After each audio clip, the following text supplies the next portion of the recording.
Jurisdiction in Domestic Violence Act.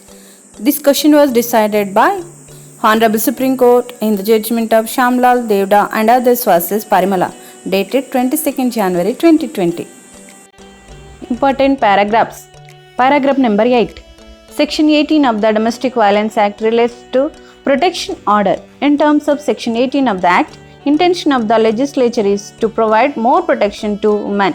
Section 20 of the Act empowers the court to order for monetary relief to the aggrieved party.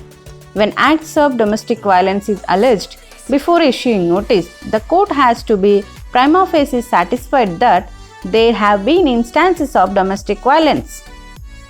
Paragraph number 9. In the present case, the respondent has made allegations of domestic violence against 14 appellants. Appellant number 14 is the husband and appellants number 1 and 2 are the parents-in-law of the respondent. All other appellants are relatives of parents-in-law of the respondent. Appellants number 3, 5, 9, 11 and 12 are the brothers of father-in-law of the respondent. Appellants number 4, 6 and 10 are the wives of appellants number 3, 5 and 9 respectively. Appellants number 7 and 8 are the parents of appellant number 1. Appellants number 1 to 6 and 14 are residents of Chennai. Appellants number 7 to 10 are the residents of state of Rajasthan and appellants number 11 to 13 are the residents of state of Gujarat. Admittedly, the matrimonial house of the respondent and appellant number 1 has been at Chennai. Insofar as appellant number 14, husband of the respondent, and appellants number 1 and 2, parents-in-law, there are averments of alleging domestic violence, alleging that they have taken away the jewelry of the respondent gifted to her by her father during marriage and the alleged acts of harassment to the respondent. There are no specific allegations as to how other relatives of appellant number 14 have caused the acts of domestic violence.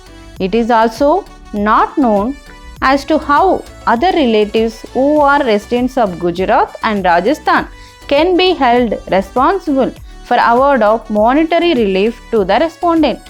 The High Court was not right in saying that there was prima facie case against the other appellants number 3 to 13. Since there are no specific allegations against appellants number 3 to 13, the criminal case of domestic violence against them cannot be continued and is liable to be quashed. Para number 10. Insofar as the jurisdiction of the Bangalore Court, as pointed out by the High Court, Section 27 of the Protection of Women from Domestic Violence Act 2005 covers the situation. Section 27 of the Act reads as under. Section 27. Jurisdiction.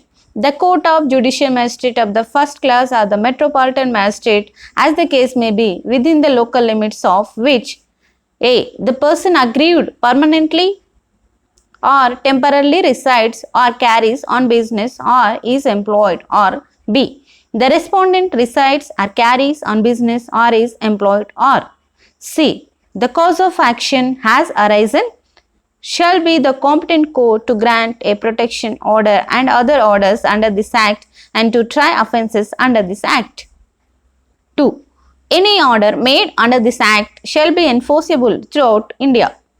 A plain reading of the above provision makes it clear that the petition under the Domestic Violence Act can be filed in a court where the person aggrieved permanently or temporarily resides or carries on business or is employed. In the present case, the respondent is residing with her parents within the territorial limits of Metropolitan Magistrate Court, Bangalore.